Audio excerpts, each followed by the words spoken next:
3 minutes after 8 o'clock, talkSPORT Breakfast with Gabby and Arnold Clark. Get the UK's best used car deals guaranteed. Now on the way for you this morning. After Spurs held on for a 0-0 draw in Monaco last night, former Tottenham defender Chrissy Houghton will join us to give his assessment of Thomas Frank's first 2 months in charge. Gabby's called Richarlison's performance pathetic this morning. Do you agree? Spurs fans, 03717 223344 is the number to call. I watched it. I thought it was a hard watch last night. I really did. And we'll be having some fun with the fans' favourite, Jeannie Gab. Don't miss that one. God, dear, you know what you can do with that, Ed. All that to come and much, much more. But now it's been quite the week for the English clubs. Up in the big one, the Champions League. The Champions League is back this midweek on the talkSPORT network. Well, he's got it again. Baltimore playing him in. Gordon rolling it in. It's Barnes! It's 3! And 3 points on Tyneside. A match Newcastle really had to win. And guess who?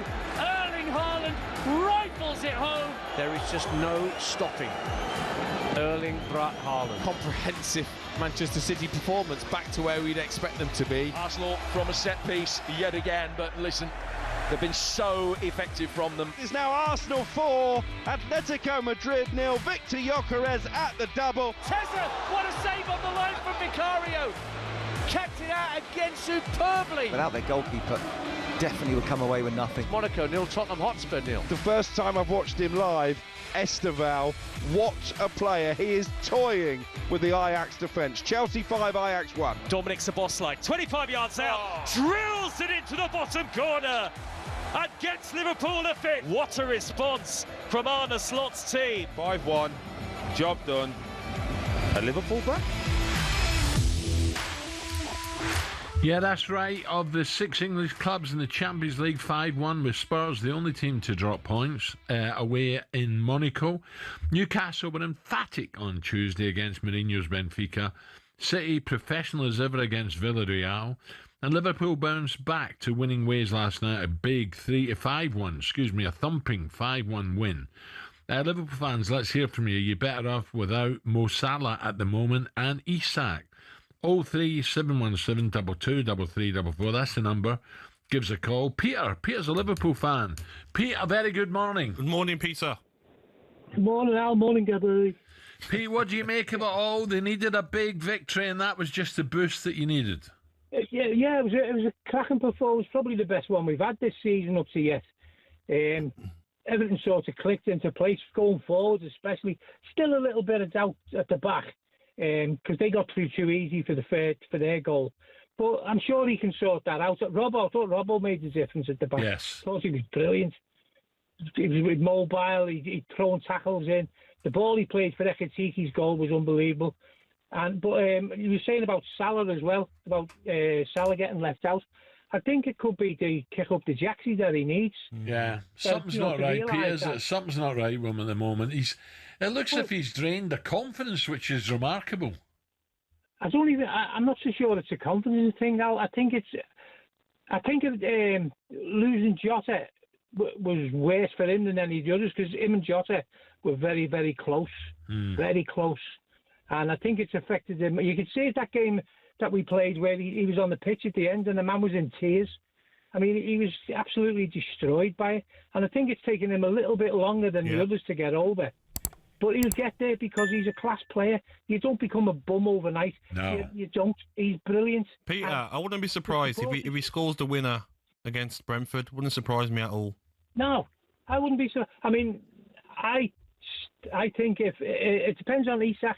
If the injury is only a minor one, if it's a little one, if it's a couple of days to get over, I think he may start with the same front two, and then bring Salah on. But I mean, Salah's got to learn that he's not undroppable. Yeah. Despite how brilliant he is, he's got to learn. It won't be easy at Brentford, so we'll see how that goes under the lights at Brentford. That's a tricky game. Liverpool. Thank you, Peter. On the metal. Peter, thank you. So join us now to bring us all the latest. Someone who won the Champions League with Liverpool. I wonder what he's thought of the past few weeks. Didi Hamann is with us. Didi, a very good morning, Didi. Good morning, Didi. Morning, Alan. Morning, Gabby. Yeah, it's a strange one at the moment, Didi. Arsenal looking really, really strong. City coming back, and Liverpool at 6s and 7s, although last night will give them a much-needed boost.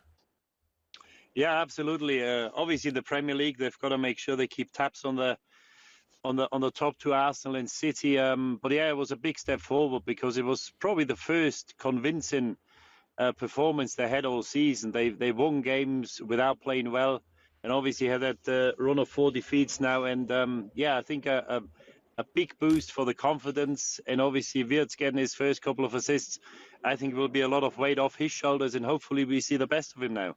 Yeah, I liked Ekitike when he first came, and that's the type of service that he requires. You know, it's a beautiful through ball. He uses his power, his pace, and then a calm finish. Lovely goal. No, a great goal, and as the caller just said, a brilliant ball by Robertson. I feel he should be in the team now because Kirkes has been struggling since he came to the club. Yes. Well, then again, as you know, Gabby will probably know better than me and yourself as well. When you've got 40, 50 yards, he's still got the pace, obviously, to get away from the defender. It's a long time to think about what you're going to do. But as you say, it's a very calm finish, and he's just a class act. Yes, composed, wasn't he? Didi, I want to ask you about Wirtz, because you will know about him and his journey so far.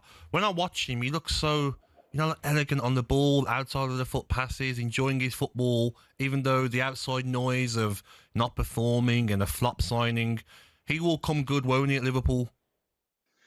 Well, there's no guarantee, Gabby. I always say Veron came to the Premier League, I think, 20 odd years ago, and he lasted one season. He came as the best midfielder, so there's no guarantee things going to work out. But I just think he's too good to fail because he's such a good player, and what he's done at Leverkusen. He carried the team to the league, to the cup, and obviously a lot of weight on his shoulders with a big transfer fee. And hopefully yesterday was a turning point. The only thing I would say. The games in the Champions League are not as frantic and quickly and physical as it is in the Premier League. He's got to show that form in the Premier League as well.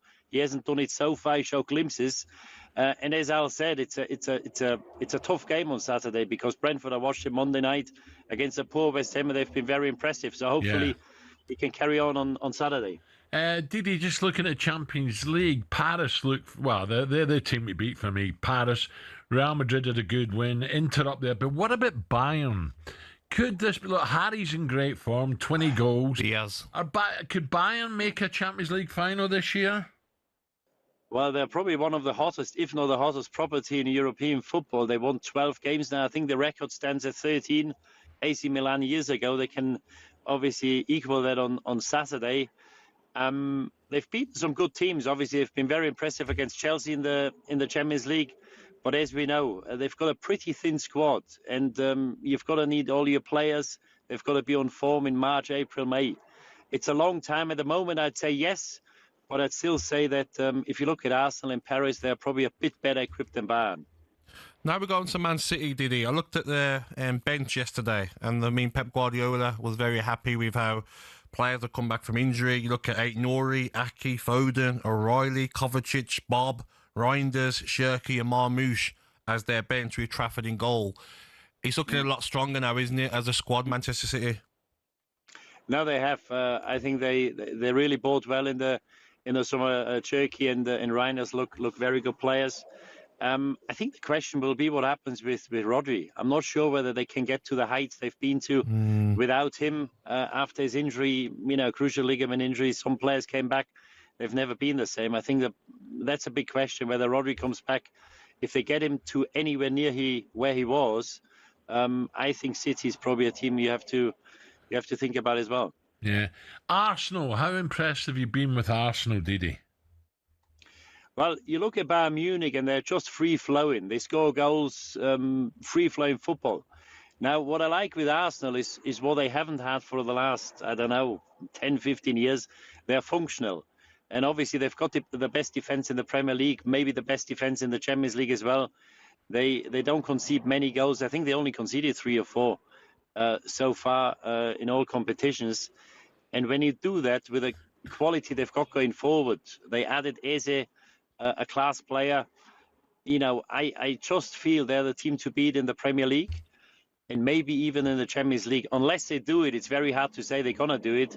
But if they don't win a big title this year, meaning the Premier League or the Champions League, I don't think they get a better chance than this year. It's when you're so good defensively, isn't it, Didi? When you conceded 3 goals in the Premier League, and you've got a threat going forward as well, plus set pieces, it all adds well, doesn't it, together? No, absolutely, and I always say that, and I think that's been Liverpool's downfall since the start of the season, that they didn't defend well, because, as a forward, if you've got a good defense, you can try things. If you lose a ball, it doesn't matter, because you've got 4 or 5 players behind you who will help you out, and a very good goalkeeper. And I think that's the base. If you want to win titles, you need a settled and a solid defense, and they've got the best in the league. They probably had it last season. And that's really the key to winning titles. They got that now, and this is why I think that you've got to take them serious in all competitions this season. Yep, Didi, great to talk again. Thank you very much, Thank you, my friend. Didi Hamann there, Liverpool in 3rd at the moment, but that was much better last night, wasn't it, in the Champions League? Okay, coming up. What is Gabby's happy place? Is it having a coffee with Jack Grealish? Is it reading a good book on the south coast of Bournemouth, a magazine maybe? Oh. Is it losing in the paddle court against Simon Jordan? Or there's a big game coming up with Simon Jordan? We'll find out next. talkSPORT.